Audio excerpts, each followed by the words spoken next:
High to all. ఇప్పుడు నేను ఇది చూపిస్తున్నాను కదా మీకు. ఇది మాది న్యూ గ్యాస్ స్టవ్ అనమాట. అయితే మాది పాతది వచ్చేసి ఖరాబ్ అయిపోయింది. అంటే స్లోగా వస్తుంది ఫ్లేమ్, అండ్ పైపు దగ్గర కూడా స్మెల్ వస్తుంది అని మాకు ఎప్పటి నుంచో అనిపిస్తుంది. బట్ మేము అదొకసారి రిపేర్ చేయించాము. రిపేర్ చేయించిన తర్వాత కొద్ది రోజులు బాగానే పనిచేసింది. ఆ తర్వాత మళ్ళీ సేమ్ అదే ప్రాబ్లం వచ్చింది. సో ఇలా ఉంటే మంచిది కాదు. ఇప్పటికే చాలా ఇన్సిడెంట్స్ చూస్తున్నాం కదా మనం. గ్యాస్ వెళ్ళిపోయింది, సిలిండర్ వెళ్ళిపోవడం అలా. వామ్మో, ఇవన్నీ ఎందుకు, ఆల్రెడీ మనం చూసేసాం కదా. సో మనం కొత్తదే తీసుకుందాం అనేసి మేము సెర్చ్ చేసి చూస్తే గ్రీన్ షేఫ్లో చాలా బాగా నచ్చింది మాకు ఈ గ్యాస్ స్టవ్. సో మాకు ఇంతకు ముందుకు స్టీల్ది ఉండే అనమాట. అది ఓల్డ్ మోడల్. ఇప్పుడు న్యూ మోడల్ అన్ని గ్లాస్ వస్తున్నాయి కదా. సో ఇలా ట్రై చేద్దామనేసి మేము ఈ గ్లాస్ది మేము ఆన్లైన్లో ఆర్డర్ చేసాము. సో 4వి కూడా ఉన్నాయి కదా. మేము 4వి అంత యూజ్ చేయంలే, మాకు 2ఏ చాలనేసి. ఫ్లేమ్స్ కూడా చాలా పెద్దగా వస్తుంది కదా. సో అలా అనేసి మేము ఈ 2దే ఆర్డర్ చేసామన్నమాట. సో మనకి గ్యాస్ స్టవ్ మీద కనిపిస్తుంది కదా, మనం ఇది వేడి వేడిగా ఉన్నప్పుడు ఈ స్టవ్ మీద ఈ గ్లాస్ ఉంది కదా, దీనిపైన అస్సలు వాటర్ పోయొద్దంట. ఒకవేళ వాటర్ అలా పోసామనుకో ఇది పేలిపోయి బ్లాస్ట్ అయిద్దంట. సో నేనైతే మామూలుగా ఇంతకుముందుకు స్టీల్ది ఉండే కదా, నాకు ఏదైనా గ్యాస్ పైన ఉంటే అబ్బా పెద్ద చీరకు వెంటనే క్లీన్ చేసేసేయాలి. సో అలా వాటర్ పోసి కడిగిస్తుండే అనమాట. అంటే గ్యాస్ పైన ఏంటి, రైస్ ఉన్నా సరే కర్రీ ఉన్నా సరే. బట్ ఇప్పుడు ఇది గ్లాస్తో ఉంది కదా, దీనిపైన మాత్రం అస్సలు వాటర్ పోయొద్దంట. మనం దానిపైన కర్రీ పడినా వాటర్ పడినా ఇంకేమైనా సరే మొత్తం మనం వంట మొత్తం అయిపోయిన తర్వాత ఆ గ్యాస్ స్టవ్ చల్లారిన తర్వాత మాత్రం ఇది వాష్ చేయాలంట.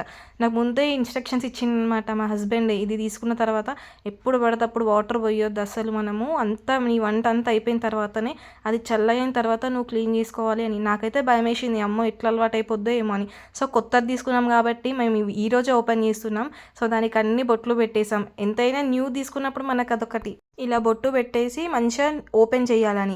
సో అలా మేము స్టాండ్స్ అవన్నీ బర్నర్స్ ఇదంతా ఫిక్స్ చేసేసాం. దానికి ఫిక్స్ చేసిన తర్వాత మంచిగా నీట్గా తుడిచేసి వాటికి బొట్లు పెట్టేశాను. ఆ తర్వాతనే ఓపెన్ చేసామన్నమాట.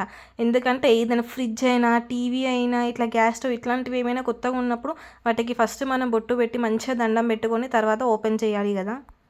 అందరు ఎలా ఓపెన్ చేస్తారో నాకు తెలీదు. మా ఇంట్లో మాత్రం మేము ఎప్పుడైనా సరే ఇట్లాంటివి ఏమైనా పెద్ద పెద్దవి ఐటమ్స్ వచ్చినప్పుడు మాత్రం ఇంపార్టెంట్వి వాటికి బొట్టు పెట్టి ఆ తర్వాత మాత్రమే ఓపెన్ చేస్తాం. సో ఇలా బొట్లన్నీ పెట్టేసిన తర్వాత దానికి గ్యాస్కి పైప్ ఉంటుంది కదా మనకి రెగ్యులేటర్, అది దీనికి యాడ్ చేసిన తర్వాత 2 అగరబత్తీలు. అబ్బా వద్దులే అని అంటే వింటారా మమ్మీ, అగరబత్తీలు కూడా ముట్టిద్దామనేసి వాటికి అగరబత్తీలు ముట్టించేసి ఆ తర్వాత కొద్దిసేపు అక్కడ పెట్టి మళ్ళీ తీసేసాం. గ్యాస్ దగ్గర పెట్టొద్దు కదా మనం.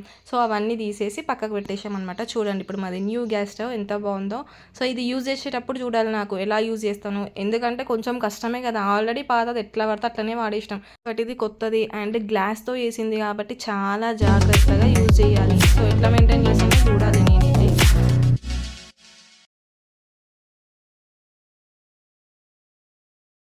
ఎలా మెయింటైన్ చేసినా సరే మనమే ఉండేది కిచెన్లో కాబట్టి మనకు అలవాటు అయిపోతుంది కదా, ఇట్లా స్లోగా యూజ్ చేయాలి, ఎలా మెయింటైన్ చేయాలి అని. అసలు దీనికి లైటర్ కూడా యూజ్ చేయని అవసరం లేదు, డైరెక్ట్ ఆన్ అయిపోద్ది. Thank you for watching. Please like, share, subscribe my channel.